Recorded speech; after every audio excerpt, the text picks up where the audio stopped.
জুলাই গণঅভ্যুত্থানে রংপুরে শহীদ আবু সাইদ হত্যা মামলায় ২৬ আসামিকে আদালতে হাজির হতে পত্রিকায় বিজ্ঞপ্তির নির্দেশ দিয়েছে আন্তর্জাতিক অপরাধ ট্রাইব্যুনাল ২। বৃহস্পতিবার চেয়ারম্যান বিচারপতি নজরুল ইসলাম চৌধুরীর নেতৃত্বে ৩ সদস্যের ট্রাইব্যুনালে এই নির্দেশ দেওয়া হয়। এর আগে সকালে এই মামলায় গ্রেফতার ৪ আসামিকে ট্রাইব্যুনালে হাজির করা হয়। গত ৩০ জুন বেগম রোকেয়া বিশ্ববিদ্যালয়ের সাবেক ভিসি ডক্টর হাসিবুর রশিদ সহ ৩০ জনের বিরুদ্ধে আনুষ্ঠানিক অভিযোগপত্র জমা দেয় প্রসিকিউশন। ট্রাইব্যুনাল অভিযোগ আমলে নিয়ে ২৬ পলাতক আসামির বিরুদ্ধে গ্রেফতারি পরোয়ানা জারি করে। এই মামলায় রোকেয়া বিশ্ববিদ্যালয়ের সাবেক প্রক্টর ২ পুলিশ সহ ৪ আসামি গ্রেফতার হয়েছে। বৈষম্য বিরোধী ছাত্র আন্দোলনের সময় গেল বছরের ১৬ জুলাই দুপুরে বেগম রোকেয়া বিশ্ববিদ্যালয়ের সামনে গুলিবিদ্ধ হন আবু সাইদ। তিনি বিশ্ববিদ্যালয়ের কোটা সংস্কার আন্দোলনের অন্যতম সমন্বয়ক ছিলেন।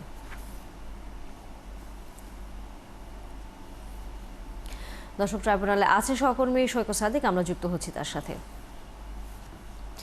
সৈকত, সর্বশেষ ট্রাইব্যুনালের খবর জানানোর পাশাপাশি আমরা যেমনটা বলছিলাম যে ২৬ আসামিকে আদালতে হাজির হতে পত্রিকায় বিজ্ঞপ্তির নির্দেশ দিয়েছে আন্তর্জাতিক অপরাধ ট্রাইব্যুনাল ২। সেই বিষয়ে আমাদেরকে বিস্তারিত জানাবেন। তানি, আজকে কিন্তু আন্তর্জাতিক অপরাধ ট্রাইব্যুনাল ১ ও আন্তর্জাতিক অপরাধ ট্রাইব্যুনাল ২ দুটিতেই দুটি গুরুত্বপূর্ণ মামলা চলেছে। আগে ট্রাইব্যুনাল ২ এর কথা একটু জানিয়ে নিই যে জুলাই অভ্যুত্থানে যে প্রথম শহীদ হয়েছিলেন আবু সাইদ, সে হত্যাকাণ্ডের ঘটনায় যে মামলাটি দায়ের হয়েছে সে মানবতা বিরোধী মামলা, অপরাধের মামলায় আজকে অভিযোগ গঠনের বিষয়ে শুনানি বলতে যেটা বোঝায় যে এই মামলায় যেহেতু ২৬ জন আসামি পলাতক রয়েছেন, ৩০ জনের মধ্যে ৪ জন আজকে আদালতে নিয়ে আসা হয়েছিল, ৪ জনকে গ্রেপ্তার দেখানো হয়েছে এবং বাকি ২৬ জন তাদেরকে হাজির হতে দুটি পত্রিকায় বিজ্ঞপ্তির নির্দেশ দেওয়া হয়েছে এবং দুটি পত্রিকায় হয়তো বিজ্ঞপ্তি দেওয়া হবে আগামীকাল।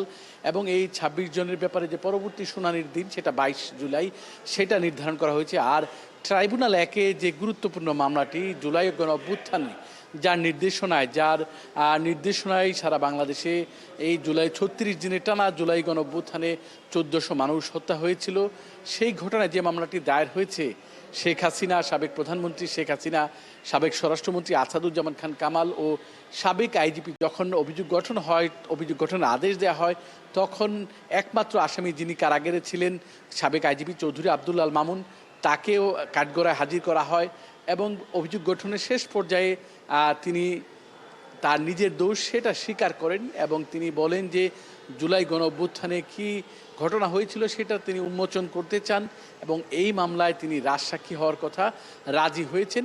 এবং অভিযোগ গঠনের পরে চিফ প্রসিকিউটর তাজুল ইসলাম যখন গণমাধ্যমের কাছে ব্রিফিং করেন তখনও তিনি জানান যে এই মামলায় যেহেতু চৌধুরী আবদুল্লাহ মামুন রাজসাক্ষী হয়েছেন, যেহেতু তিনি ওই ৩ জনের মধ্যে একজন আসামি এবং তার রাজসাক্ষীর পরেই তিনি কি জামিনে থাকবেন না কারাগারে থাকবেন সেই বিষয়গুলি পরবর্তীতে সিদ্ধান্ত হবে। তবে এই আসামির যে আইনজীবী তিনি আদালতকে জানিয়েছেন যেহেতু তার মক্কেল রাজসাক্ষী হতে চেয়েছেন, তাকে যাতে নিরাপত্তা দেয়া হয় তিনি নিরাপত্তা চেয়েছেন।